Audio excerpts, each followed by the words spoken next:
So you want an A90 Supra? Maybe it's because the MK5 Supra now costs an arm and a leg, or maybe you're drawn to the idea of owning a modern sports car that blends Japanese heritage with German engineering. Either way, the A90, also known as the MK5 Supra, is a car that sparks conversation, admiration, and sometimes controversy. Today, we are breaking it all down: what it is, what it offers, the good, the bad, and ultimately, why you might want one. First off, if you are not already subscribed, go ahead and drop a like and a sub. It really helps us in the long run. And let's get into it. The A90 Supra is the 5th generation of the legendary Supra lineup. After years of anticipation, Toyota brought the name back, this time in partnership with BMW. That alone stirred up debates across the car community, but we'll get into that later. What you need to know is that this collaboration resulted in a car that combines Toyota's design philosophy with BMW's engineering and performance expertise. When it comes to trims and performance, the A90 Supra gives you a few solid options. There's a 2.0-litre turbocharged inline-4 pushing out around 255 to 258 horsepower. Then there's the more popular 3.0-litre turbocharged inline-6 producing about 382 horsepower.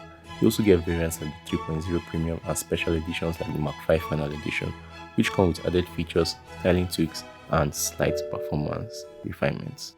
The 3-litre engine is where things get really interesting. This setup can take you from 0 to 60 miles per hour in the low 4-second range, which is seriously quick for a car in this segment.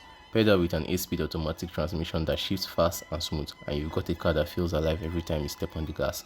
There's also a manual transmission option available in newer models, which is a big win for driving purists. Now that we've covered all the basics, let's answer the main question: why would you want one?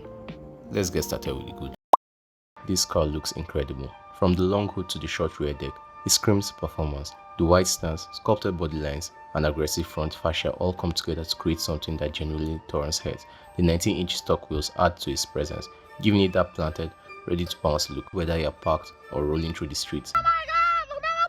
Step inside and you find an interior that is clean and driver focused. Some people call it basic, but honestly, it fits the purpose. This is a sports car, not a luxury cruiser. Everything is positioned with the driver in mind. Controls are within reach, the sitting position is low and engaging, and visibility through the windshield is solid. Yes, there are clear BMW influences in the infotainment system and the switchgear, but that's not necessarily a bad thing.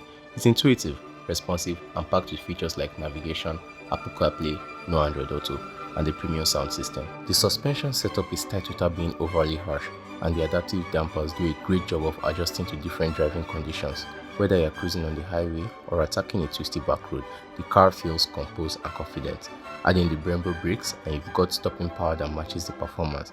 You can brake late into corners and trust that the car will respond exactly how you want it to. Grip is another strong point. With the right tires, this car sticks to the road like glue.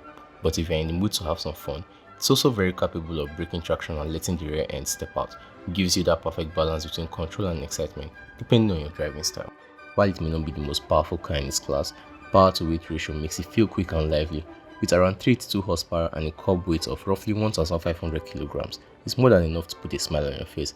And let's not forget about the tuning potential. The B58 engine responds well to mods, meaning you can easily push it beyond stock performance level with right upgrades, that is, downpipe and a tune. Downpipe and a tune. Another highlight is the exhaust note. It's aggressive, raw, and full of character.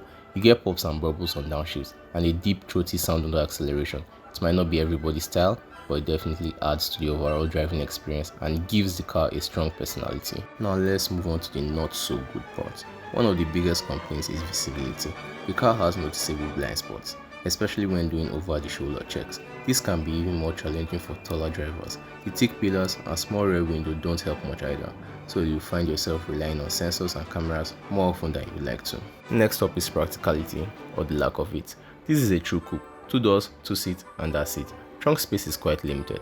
You're not taking this car on a big grocery run or on a long road trip with lots of luggage. It's designed for driving enjoyment, not utility. The interior space can also feel a bit tight. The low roofline and snug cabin might take some getting used to, especially if you're coming from a larger vehicle. Entry and exit can be a bit awkward as well, particularly in tight parking spaces. Wind buffeting is another issue that owners often mention.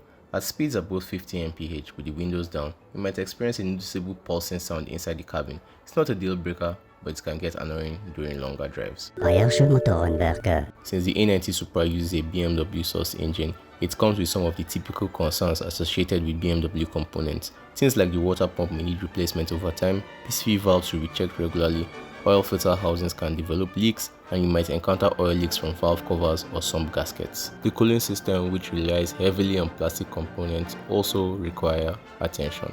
Who would have thought? Over time, these parts can wear out and need replacement. There's also a possibility of oil starvation under certain conditions, especially if the car isn't properly maintained or driven aggressively without the necessary precautions. That said, the B58 engine has proven to be fairly reliable overall, especially compared to older BMW engines, S54.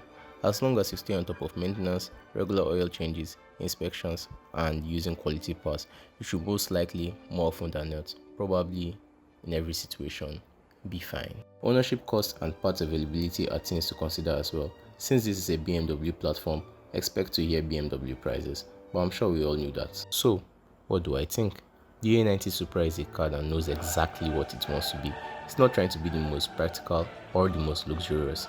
It's focused on delivering a fun, engaging driving experience, and in that regard, it absolutely succeeds. This is definitely more of a weekend car than a daily driver. Can you daily it? Sure, but you have to be comfortable with all the compromises. Tight space, limited storage, and a focus on performance over comfort. At the end of the day, the A90 Supra is on a lot of watch lists, and for good reason too. It offers a unique blend of style, performance, and heritage. Whether you're a long-time Supra fan or somebody looking for a modern sports car with character, it's definitely worth considering. As for me, I might not have the budget for one just yet, but it's something I'm working on.